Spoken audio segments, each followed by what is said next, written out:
Greetings, I'm Barrett and welcome to Meet Me at the Table. Today we're going to be doing an unboxing of League of Dungeoneers.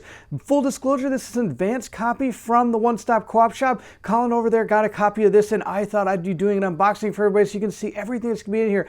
And then I'll be passing it back to Colin and potentially he'll be doing some type of playthrough for it. We'll see how it all transpires. Maybe I'll do a playthrough. Who knows? We'll see what actually happens here.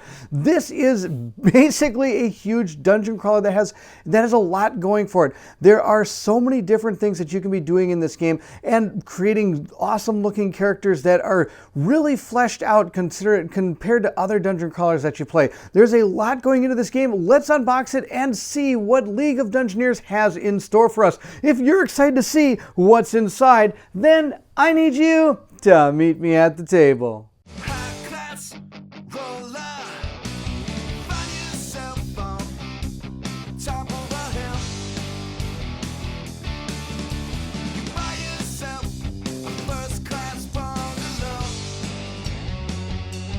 While doing this unboxing, I do want to mention that I believe this is a full all-in pledge. Again, I'm not exactly sure of that, and I apologize, but what we have here is first the neoprene mat that comes with this game, really nicely made with the edge stitched up here. We're going to zoom in because there's a couple things I want to show you on this map.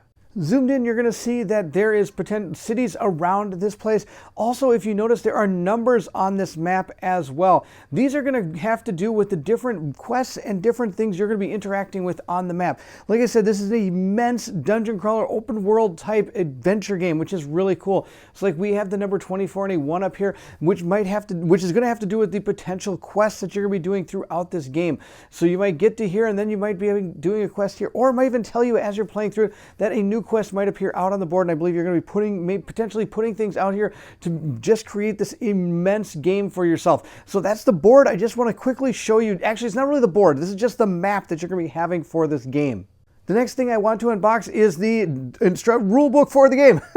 Normally I don't do them on the side, but this is an immense rulebook that is 250 pages long. That's right, 250 page long rulebook. There is a lot going into this game when it comes to the depth of how far you can take this game. There are a lot of places at the beginning of the book that tell you you do not have to read this entire thing to get started playing in this game. But if you want to play this game, you're going to be most likely controlling 4 characters. That's the recommended number of characters you should control. And as you can see, it has a great table of contents. And in the back, it even is going to have a great index, bringing you to any part that you may have a question about. It should have an index or at least a table of contents for you. This game tells you everything you're going to get inside the game. And if we continue, it gets really cool because it tells you the basics of the game. It tells you everything you need to get going on it, how to play the game. And then the first part is party management, where this is how you're going to create a character. And the characters are created using kind of a D100 type system. And then you're going to be able to use different tables to give you different modifiers for your character. For example, say you have a strength of 60 or more, you're going to be getting an extra +1 when you attack with it. Also, this is a neat system here. It depends on what class of item you have, anywhere from like a dagger to a longbow or something. And based on your strength, you could wield that either required to wield it two-handed, or you could wield it one-handed if you have enough strength. Everything is going to have a certain skill that's going to go along with it. For example, lockpicks are going to use dexterity. Alchemy is going to be using wisdom. Perception will be using wisdom and things of that nature. And every class will have something they're really good at. And that is also going to be found in here as well. You also are going to pick your race, which is going to also play into the type of character you're going to create. And when you go to create your character, you're going to say, make a wizard. Let's make a wizard, for example. You're going to get all these things. They're going to tell you everything you need to get. Now down here, it's going to tell you how to modify that character so that you can create the wizard of your dreams. And, well, maybe not of your dreams, but you can get my meaning. So, for example, the wizard isn't going to be very good at dodging, range skills, or combat skills. So no matter what you roll, you're going to still have to subtract certain numbers from those. For example, lockpicking, not good at. But when we get to the things they are good at, they're good at arcane arts. They get the +10 towards that. Now, I believe there's also a rule in this game, if I remember seeing it, that has to do with your characters can kind of be unique in that you can potentially pick one of these negative type skills and kind of dissolve that skill, so you have at least that extra little part of your background that you can have. Rogues are, of course, good at bartering and lockpicking. or bartering, I should say. There should be good at lockpicking, 8 to 5, I don't know. But they're not very good at alchemy, for example, and they do get an extra bonus towards their hit points, and they get these extra abilities here when it comes to their characters. And of course, the race itself will also play a factor into that. They have rangers, barbarians. You can have a warrior priest, a straight up warrior. Why can you have to have a straight up warrior? You have an alchemist and a thief. Those are some of the classes you can play on. Then on top of that, there I believe up to 20 different backgrounds, I think. Let's look at it. I was kind of looking through here. I think there were, about 20. Yes, there's 20 different backgrounds, and those are also going to play a role in your character creation, which is pretty cool. So it does go through in a complete way in how to create a character, which really is very well laid out. It is 250 pages, but they explain everything, and they do a great job in actually going through it all and explaining how it all works. There's encumbrance. There's, what else do we have here? So many different things. They have psychology in this game that is going to affect your character as you play through it. And if you notice, there is a lot of tables, and this game is a very table-heavy, bookkeeping-heavy game, as you can tell by the amount of pages in this book and all the tables you've already seen. Morale is going to play a big part in the game, and as your morale goes up and down, your skills may decrease or increase based on how well your party is doing morale-wise. After that, you can level up, of course, which means you're going to be gaining more skills and more abilities as you go through this. There's even a place where you can decide what kind of spells you want, academical skills. These are going to be the type of spells. So if you play a spellcaster, you're going to want to read through this part to know how spells work and what they're going to be doing in the game. You can make potions in your alchemy, which you're going to be able to mix up together. You can throw them, you can drink them, you can do so many different things in this game with these potions. And look at them all. There's all the potions.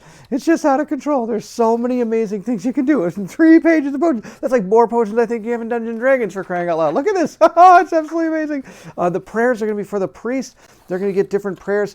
There's enhancements that you can do. And then it goes to dungeoneering and combat, which is found on page 72 into the dungeon. This is your general dungeon layout, how it works. We're going to go through, you'll be able to see a lot of this in action when I actually bring the box back out and we see what else is in there. But just look at all the different things there are. They do have what's called a scenario die, which is pretty neat. It affects how the adventure plays out as you go through it. When the party's in battle and the party's not in battle, that's going to have a difference here. It does go through a layout of turns and everything. Where's some of the, here's all the different terrain, I believe, is this page right here. Yeah, the list of objects and how they work and what they're going to be able to do for you, which is pretty neat. And if you can search it, what you're going to find if you try to search it, what kind of abilities you're going to have when you search it. It has a really neat table. It shows you each one and what could possibly be found there. Continuing on here, you have doors and such. It even has a whole deal on how to open a door and chests and stuff, which is out of control. They have different levers and what could possibly be done with them. I mean, they think of everything in this. There's treasure, there's combat. I mean, why not? This is out of control. If you want to start playing, they tell you, I believe it's on page 52 is where you're supposed to start, and it's not 52. I apologize, I can't remember the exact number. It is if you want to just dig into the game and start playing. But it does have there's a difference in whether you're attacking somebody from the back or from the front, and those rules are found in here. There's difference in parrying, there's different parts of dodging. It does show some really neat terrain that they have, but of course none of that comes with this game. That's really cool looking terrain. The game is strictly all miniatures or standees and tiles, and you'll see those in a few seconds. Then like I said, they have travels and settlements. That was that map you saw on the outside, and you can move through this map, and that's going to get you to different quests. Again, there's also things that take place in the towns where you can buy different goods, you can create things, you can just rest for a while, you can gain new. They have events that happen in the settlements, and each town has its own different things that are going on inside it. For example, if we go to Windfair, the available services are blacksmith. We can go to the general store where we can buy these particular items. The inn is 35C per night. There's a scryer, and there's these temples for these in this particular town. Of course, every town is a little bit different. This was the one we were looking at earlier, Rockhide. It tells you a little bit about the town and what services are provided. Now this, of course, and the cool thing about this is there are some things that could be optional in this game. Like you could use encumbrance as an optional rule and things of that nature. So it is a very helpful game when it comes to wanting to, if you didn't want to do absolutely everything in the game, there are some things things you could kind of leave out and still enjoy the game for yourself. There's banking. Let's keep on going here and see what we get to. Then each of the different guilds, the fighter guilds, the wizard guilds, and these are going to be things that help particular classes, which is really cool. I mean, there's so much. I know normally I don't dig this deep into a rule book, but out of control. It's 150 pages already, and we've covered everything. Then we get to the appendices, and this is going to have all of your different tables. So if you just need to turn to a table, it's going to be in here. And it does state at the beginning of the book that there are a lot of tables, but once you start playing the game and realizing how the game functions, finding these tables and knowing what's on them is not going to be as hard as you think it is. So for example, the sneaky talent. So when you have something like that, you're going to be going to that particular one here. They have equipment, they have general rules, they have tables for power stones. I mean, this is all just tables and different things. Now, it does come to eventually the quest book, and it does recommend, I'm not going to be spoiling too much because it recommends that you do this quest first, the introductory quest, and it's called First Blood. It tells you how you're going to set it up, what you're going to have to do in order to be successful in the quest, what you're fighting against, and so on. Technically, this quest has to be a bunch of bandits kind of jump on top, like sneak up on you, I guess you could say, while you're sleeping, and you have to try to beat them up. And it tells you some special rules for this, and then it tells you the aftermath, what happens, and then it tells you to go to this adventure over here. I'm going to cover that one, but no, I'm not going to. This Dead Rising is the next one, but there's so many adventures in here. Seeing these first two isn't the end of the world. So, and that just continues all the way through. These are all going to be the different quests in the game, and then it comes to, of course, your appendix at the end. And they even have side quests in this game that you can go on, which is, I believe, the ones that are going to be kind of found outside of the numbers that you see on that map. Then here's the index. So, wow, there's the League of Dungeons, the Dungeoneers, I apologize, League of Dungeoneers rulebook. It was actually a really cool, well laid out rulebook that functions quite well. It covers so many different things, and it does say if there is something that's not particularly covered in this book, that you just make a ruling together as a group. And it is a cooperative game, so it's not like somebody is not something bad is happening to somebody. It's not like a one against many type game. So that's the deal here. Wow, so many cool things. All right, let's dig into the rest of the box. This is the rulebook, and it is a hardbound book too, which is really cool. It's a hardbound book. All right, that's that. Let's dig into the box. Before we dig into all the cardboard that goes along with this game, there are a few more things I want to show you. The first is, these are some of the other books that are part of this. There is the Dark Pyramid, which is, again, a whole nother campaign that you can play through if you're interested. And I want to show you this because some of the tiles we have will go specifically for that quest, I believe. Then we have a bestiary that tells you a little bit about all the beasts. They actually give a little bit of a backstory into these. I know I'm going through a lot of these books that I normally don't do, but there's so much going on in this game. And just the time and effort they put into all the lore of this game is phenomenal. It's unbelievable. It's absolutely unbelievable. So it tells you kind of how the undead work, it's just really all lore. This is all lore. And it shows you all the different types of enemies, even exotic monsters that are here. I mean, oh my gosh. Then it shows you exactly what you're going to see on those cards and how it all plays into it. And eventually it even has rules on all the different things you might see on those cards. Then I think in here it even shows, it has a little bit about monster behavior, and it even has a encounter table. So if you need to encounter a beast, you would roll on this table. And I believe in certain places you may even adding numbers to it. So say you need a tougher part, it might say, okay, I need you to roll 1 through 50, but I want you to add 20 to the roll. So then it's going to be harder to get the easier monsters and you're going to get more bigger, harder, tougher monsters.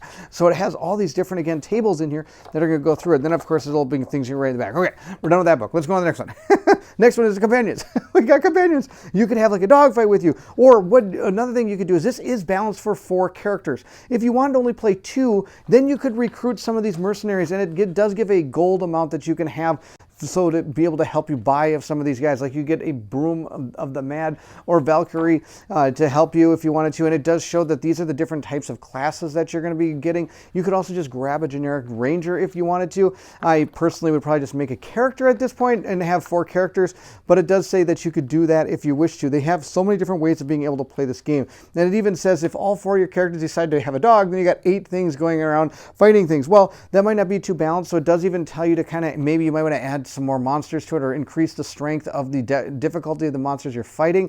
And if you decide to actually do play with less characters, it does tell you here that you could try to round down on the amount of monsters, or tone down, I should say, the number of monsters you're fighting. But okay, that's this one. There we go. That's the Dungeoneers Companion. We also have the Quick Reference Companion, which is spiral bound, so it's really good. It can just lay open nicely if you needed to. But this does have almost all of the different, or probably the most commonly used tables you're going to find in the game. And that's all found in this book. That's all it is tables and a little bit about what's on the tables, then how they rule in, or how to rule against them.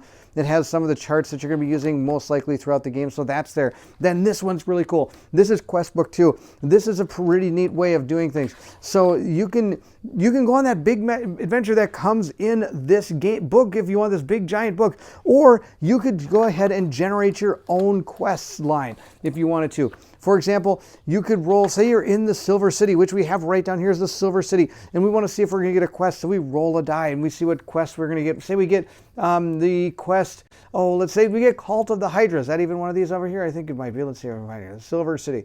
We get to cleanse the water, prevent, well, okay. Let's say we find, we're going to do this quest, Cult of the Hydra. Not exactly sure where it is over here, but that's okay. And then it'll tell us a little bit of introduction about this quest. And then it says, if the adventurer accepts this quest, they must now prepare and travel to the temple in the northeast part of the map, white number 6. So that's why this map has so many numbers on it. This is the cardboard map you'll get, or I shouldn't say cardboard map, it's a really thick map, and it is. This is the one you'd normally get if you don't have the playmat, or the Neoprene playmat. But now, so you were in the Silver City, we're going to have to get all the way up here. So we're going to have to travel all the way over here, maybe using the roads or going off-world and seeing what's there. We might stop in Irondale and pick up some stuff along the way. So like I said, the overland map part of the game is a big factor in this game. Not only that, not only is the dungeon crawl of it. So that's a couple of the books I wanted to show you real quick before we jumped into all the cardboard that goes along with this game. The first thing we have now are all of our punch boards that we're going to need to get through. We have these. These are going to be some of our doors, and it looks like some of the things we're going to place out on the map and in the dungeon. Let's take a look. So like I said, there is shut doors, there are open doors, they are double-sided, which is pretty easy to decide what those are. And I actually have an upgrade for those. There are some plastic doors that can go in these, and I'll show you some of those as we get to it. These are going to be some of the different consumables or tokens we're going to have out on the board. For example, we might have like a wandering monster or something, or it tells us that we are prone right here. Let's see what's on the back. It does, these double-sided, I think these, no, these are not double, they are double-sided, but they're not the same thing on each side, which is pretty cool. These are going to be tokens that are going to help you with different conditions and things that happen. These are going to be telling you if you've searched the area already, or if there's a locked door, things of that, different types of traps down here. And you'll be using a lot of these overlays for not only in the dungeon, but also while you're doing the overland travel as well. And they might come up in some of the scenarios as we're playing through them. Let's move on to the other tiles. These are going to be, remember when I talked about there might be a set of tiles for that one type of quest, the Into the Dark Pyramid? That, I believe, is this whole set of punch boards. So let's quick take a look. I will say they do punch out very easily. As I was taking them out, they are just basically falling out of this, which is really good. They're not have to worry about anything sticking to them or having bad edges or anything.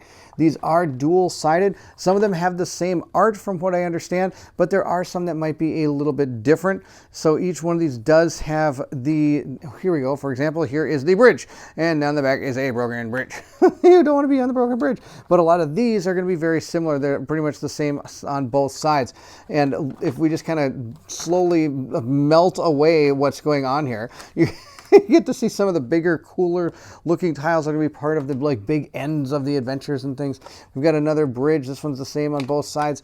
And then we have this one that has the two crypt here. And then on the other side, maybe where they used to, I guess, reside to have people come and visit them, and then they die on that side. Let's see what else we have. And just, like I said, they are just melting in my hand. This is something else. I think you get the idea. This is, now like I said, these are the tiles that I believe are going to be for that one specific quest line. So we'll have to see if we decide to go through that. That's the deal. That's how that works. The next thing we have are our overland tiles.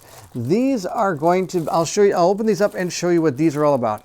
These are actually not as thick. They're just very hard, thick, or kind of thick paper, I guess you could say, but that allows them to be able to make so many more of these than you'd normally have if you were just making maybe a couple of these. And they all do kind of go together. And again, we have ones that I believe are for that one particular quest, but then we have these. These are going to be more for the main quests we have, that are quest books that we have. We have a campsite. We've got in the woods all over the place. Then of course they are double-sided, so the back sides are completely different this time. We have again more wooded area, and we have very last piece of this desert that we're going on. Oh, it's on the backside of the campground. That's kind of interesting. All right. And we also have one that's kind of inside the town, which is kind of neat. What's on the backside? Oh, going over. Oh, look at that. It's like a cemetery moving into, like, I believe, like a crypt of some kind. Brings back fond memories of folklore, being one of the very first missions you fight is on a battle board very similar to that. So that's the outside maps. And the last one we have is we're going to have all of our internal maps for the normal missions, and I might even be a lot of the Quest Book 2 missions. Again, I'll see how many of these I can show you as they just dissolve off of these pages. They're just falling off, which, like I said, is a good thing. That means it's going to be a great and easy way to punch these out. These, again, are double-sided. Again, and they most of the time have pretty much the same art on both sides. I'm just going to kind of page through them so you can take a look, because if I ever try to pick them up, they just seem to instantly come off of these pages here. But some of these are really neat. Look at this one. It's like the King's area here. When we keep on going, we have some of... I guess, well, this poor guy didn't make it. Let's see, this looks somewhat like Game of Thrones. All right, and see what else we've got. We've got some cave areas here. We've got a whole checkerboard type experience there. We have, they're just falling apart. And we get to the last one, there we go, and we're all done. Well, this one's kind of cool. This is like a main meeting area or some kind of something. All right, now let's go look at some of the other stuff. Now we have all of our monster and hero standees, and we're talking a ton of them. Oh my goodness. Look at how many there are. These are, looks like all different characters that you can have with a few monsters here. We've got giant spiders and common trolls. We have an elf ranger, orc shaman. We've got dwarf ranger. We've got a human warrior. We've got a halfling thief. This is, and not only that, look, it shows you exactly if they're male or female. This is out of control. There are so many you can choose from in what you want to be. What's this guy over here? We have a mercenary alchemist right here. So they even have the mercenaries in here as well. This is really kind of cool. And of course they are double-sided, and as you can see, it does show their back sides as opposed to them both being front sides. And that is mattering in this game. Whether you're seeing somebody's back or front does matter in this game. So you have to make sure you know about those. And here's all more. Well, is there more? Yeah, there are a few more heroes here. We've got, what's this? A berserker. Let's see what else we have. We've got orc brutes. We've got this giant Etten, which is sweet. We've got, what is this? A shambler right here. So again, more monsters. We're just going to keep on going. This, I'm sure, is for that one type of expansion, a Tomb Guardian. Of course, why not? We got ogre chieftains. We got froglings. Wow, look at all these monsters that you can have. And of course, if you want to, you could use miniatures for this game, like you saw in the instruction booklet, all the different miniatures you saw. But if not, you have the ability to use, of course, all of these things. Look, we got greater demons, we got dragons, we've got a minotaur skeleton. Really? Wow. Minotaur skeleton, that's pretty sweet. I think I'm going to use a Minotaur skeleton now in my next Dungeons & Dragons game. That sounds amazing. I'm going to take one on in this game and see how that goes too. Let's see, we've got hydras, we've got salamanders. Oh my gosh, it just keeps going. Look at this, it just keeps going and going. More monsters everywhere. Oh, look at this huge giant spiders. Why are there always spiders? I hate spiders. I'm deathly afraid of anything with more than 4 legs. We've got all these mummies right here. A whole flock of mummies can come at you. Is that really what a lot of mummies are? A flock? Well, why not? A flock of mummies. And we can have a gaggle of ogres here. Again, not sure if that's the term for it, but I think it should be. And we got a big giant right in the middle. Look at that. That's pretty sweet. And of course, we have our mimic. You couldn't be the same without a mimic. We have a dark elf pirate captain.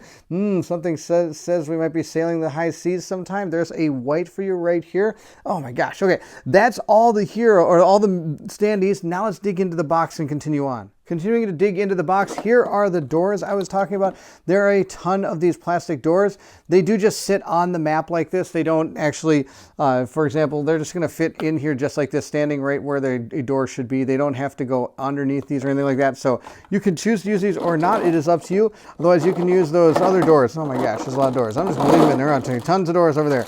And look, they're closed doors. Closed doors, open doors. And you can paint them up. And these doors actually look pretty cool. They're very nice doors. I wouldn't mind painting up some of these anyway and using them with some of my other dungeon crawler games, because these are really nice looking doors. When it comes to actually getting some cool looking doors, there's some cool looking doors. We've got a bag. We've got, oh, look at this one. Nice leather bag. Oh my gosh, this like looks awesome.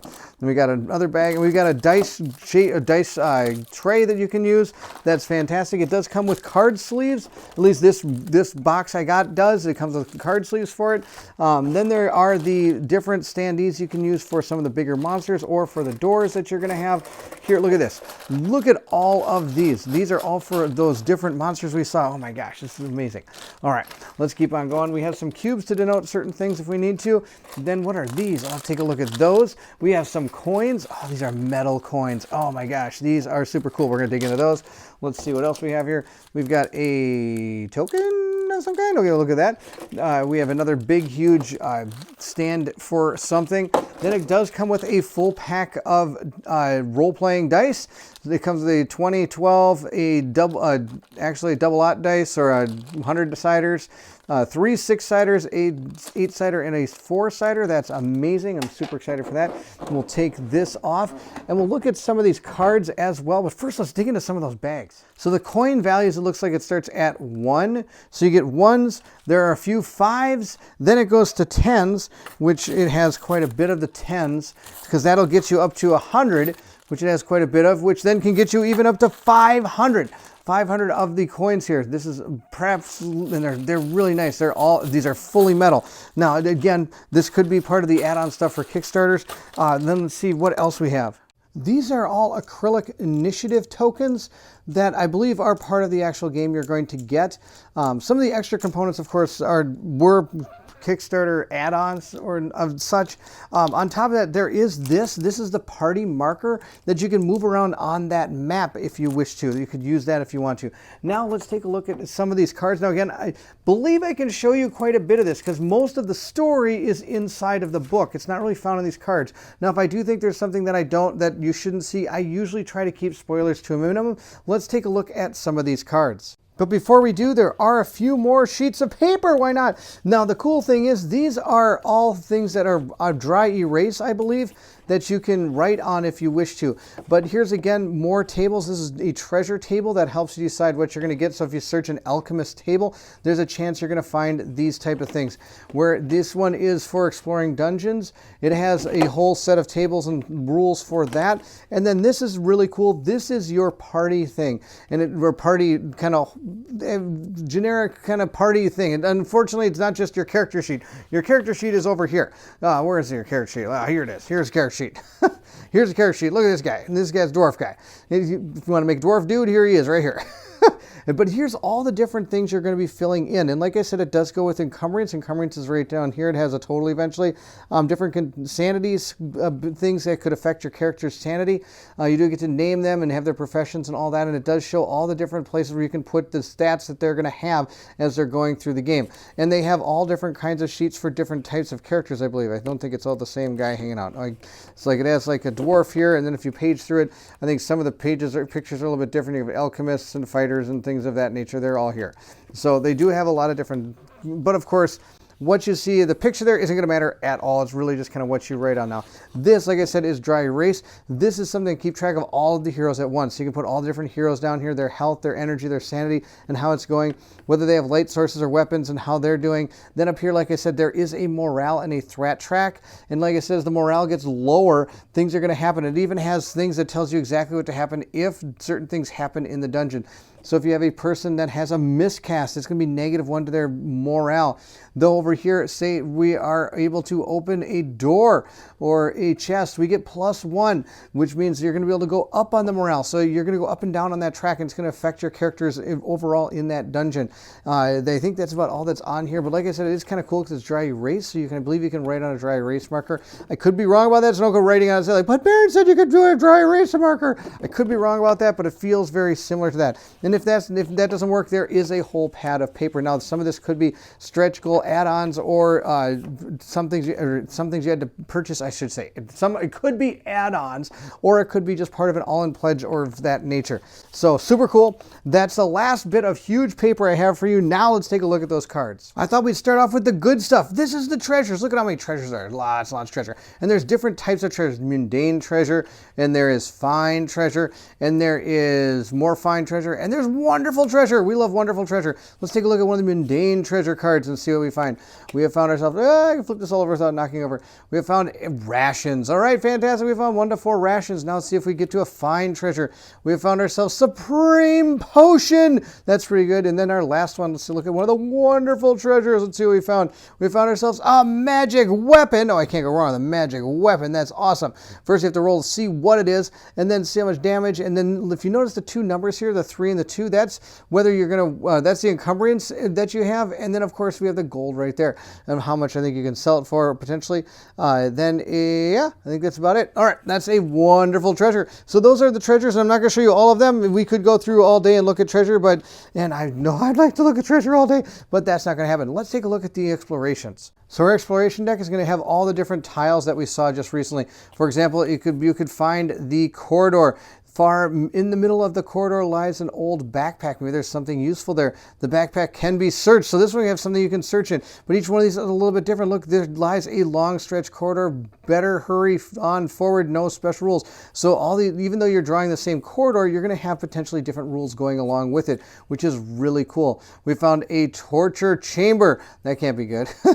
It can't be good at all. Or even worse, a monster's den. That would be really good, huh? So that's the exploration deck. And this is the travel deck. We have ones for deserts. We have one for wilderness. We have one for the roads. So if we're on the road, for example, we might find ourselves, as we're traveling through here, a fine road. The road in this area seems unusually fine and the party makes good progress. You may move 1 more hex than usual. That's a good sign. We could also be traveling in the wilderness and we have found ourselves the meadow. And then this is going to happen to us in the meadow. There's a lot of words. I don't feel like reading them all to you right now, but we could be traveling in the desert and something else might happen. More long, a lot of words on that one too. Let's find one that doesn't have a lot of words. Hey, there we go. How about a quest? Roll for a random mini quest from the table at the end of the rule book. Oh, that's sweet. So even as you're going through here, you might find yourself even more quests, even while you're playing this through the total big, huge, giant mission book that you have there. You'll find some extra quests inside of the events. That's pretty sweet. Next, we have all of these monsters. Look at these. And there's all different types, like magic monsters. There's reptiles. We have ourselves some orcs and goblins. We have dark elves. We have, what else we got here? Bandits. Oh, let's look at a bandit. Because I believe, I wouldn't doubt if that's one of the first things you fight. So we have a, let's grab a bandit. We have an ogre bandit. How about that? Here we go. I got an ogre bandit. It's a humanoid. And then it shows you the stats that this has, like for example, its range and melee combat skills, its damage modifier, its resilience against potential spells that attack it, what you're going to add or subtract to a hit roll when it is getting hit, its natural armor, its movement, its dexterity, which is usually used for initiative purposes. Then, of course, it has some special rules here, how many experience points you get, what treasure table you're going to roll on, and then it has its hit points right down here. So this ogre has 24 hit points. That's pretty sweet. Let's see what other bandits we can find here. We can find like we found a giant. Well, these aren't bandits. These are out of control bandits. Let's see if we find here. We have a bandit leader. A little bit more human. Let's see here. The combat skill is 60 and 40 range combat, +1 damage, 50 resolve, 35 dex, 4 movement, 1 normal armor, natural armor, -10, no special rules at all. And those are the experience treasure table roll on and its health. Now, on top of this, you're also going to potentially have armor and potentially weapons and things that they're going to have. So like, for example, this, well, it could be cursed. I guess I'll have to look at this deck in a second. But when you're creating the monsters, you're not only just going to have this card. Some may have special things equipped to them as well, making them completely different from any other potential bandit leader that you're potentially going to fight. And there is just a slew of them. We've got a whole bunch of beasts, and then we have quest monsters. Look at all these quest monsters from the game. And I'm not going to show any of those quest monsters. You're going to have to see them in action. There are, oh my gosh, look at all these. They keep going. Oh, they just keep going. Here we go. It ends right about there. There are the quest monsters. Look at all many quest monsters there are. That is pretty sweet. Next, we have spells and prayers. They go up to level 6. We'll start at level 1 spell because that's probably a little bit more fair. Let's see what we have found. We have found ourselves a flare. A bright flare shoots from the caster's hands, hissing through the air to strike the target with a large bang. Damage is 1d8. It's a quick magic missile. Then down here, I'm guessing it has to do with the amount of energy and the CV combat value it's going to have when it attacks with it. That's my guess. I don't know a lot about the way the spells and prayers work in this game. Here are the prayers, again, going up to level 4. Let's start with a level 1 prayer. Let's check out this one. We have found Charis walk with us. This prayer goes to Charis, and as long as he listens, all heroes regain an energy point on any skill roll of 1 to 10 instead of the normal 1 to 5. Note that this only affects energy, not the other options you have if you roll a 1 to 5. However, the priest will be too busy with this prayer to benefit from this. Okay, so he wouldn't be able to benefit from this, but there's power of the gods. As long as a prayer is active, any hero wizard gets plus 10 arcane power. That's pretty good. So you pair them together, you have a neat little combo going on. So those are some of the spells and prayers that you can have, and just that's a good number of them. I'm okay with that number of spells and prayers. Lastly, we have a big deck of mercenaries, and these are, I believe, just the same mercenaries we talked about from that mercenary deck. This way you can put them right out in front of you. Yeah, these are just them in card form. That's all these are, but there are a ton of mercenaries, and I wouldn't doubt if there's actually like I wonder if this has any of the pets like the dogs in here or anything. I'm not exactly sure. I have to look through completely to find out, but it doesn't really look like it as I'm going through here. But these are the mercenaries. Interestingly enough, we have an entire deck of playing cards. These are used potentially in different quests or inside the dungeons to represent different rooms and things of that nature if you're doing things randomly or other things. This is flat out can be used for so many different things in this game. A full deck of playing cards that has a neat little back of the League of Dungeoneers. This deck, I believe, is going to be the enemy's set of armor and weapon cards that they could potentially have on top of what they normally get. And I believe they're also going to have maybe some conditions in here at the end. I don't know, maybe not. Well, here's a weapon. A weapon is cursed. A cursed weapon. Oh, they could have a cursed weapon. That would be awesome. But the armor isn't really armor, just says shield. You get -5 to filt. Is that what that says? To hit. Filt, it says filt. It's hit. -1 to hit. Oh my gosh, can't read. Unless this attack has a power attack. So the armor could be just a 3 to show that the person has 3 extra armor. So it doesn't really go, it doesn't say what kind of armor, because these are for the enemies. For example, crossbow, boom, you just get a little thing about crossbows. Staff, boom, you got a little bit of thing about staff. Now, of course, our characters are going to have all that written on their character sheets. So they're not going to need the cards, but you can probably use the cards if you wanted to. And the enemies also have their own spells, I believe. Some of the spells, I think these are all spells. Yep, these are all spells, and they're different types. So there's like support spells, there are close combat spells. So let's look at a close combat spell real quick. We got seduce, lots of seducing here. We got vampiric touch that the enemies can do. Let's look at a support spell. I bet you're gonna find healing or something. Frenzy, that's a support. I guess that's a support for the person doing that. Healing hand, that's something I'm expected to see more often. And these are some of the enemies might have as you're fighting them. There's a smaller deck of exploration cards that go with the Egyptian style tiles is what these are for. So there's just another smaller deck of exploration cards for that. We do have a deck of traps. There's not a lot of traps, but I'm sure that's enough traps to make me scared of traps. For example, we've got arrows coming whistling at you. And I'm guessing, oh, look, it shows you exactly how that trap works. That's kind of cool. I like that.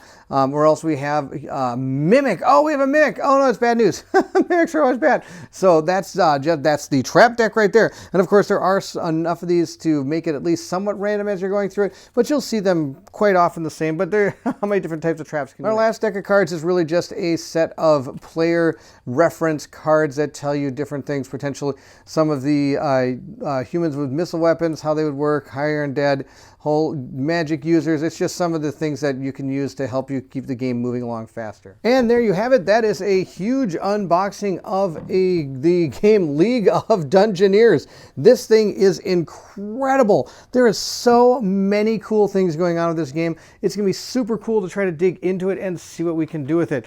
Of course, this is Colin's copy. I may be having to give this back. He might be digging into it. We shall see how it all plays out.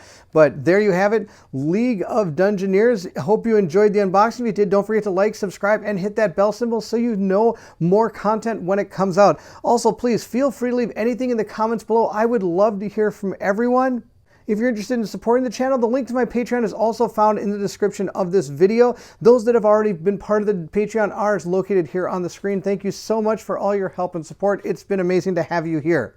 If you're looking for a super big open world dungeon crawl experience that can take you hours and hours to play through, this would definitely be something up your alley. There are so many different things that are going on, a very sandbox type experience, which I think is really cool. Of course, there is a lot of bookkeeping going on, but I think once you start playing and you really start making this one of your lifestyle type games, I don't think you're going to have much problem keeping the pace of this game moving forward. This game has a lot going for it, and I'm really excited to see how this game works in action. Again, thank you so much for watching, and if you're excited to see what comes next, then I need you to meet me at the table.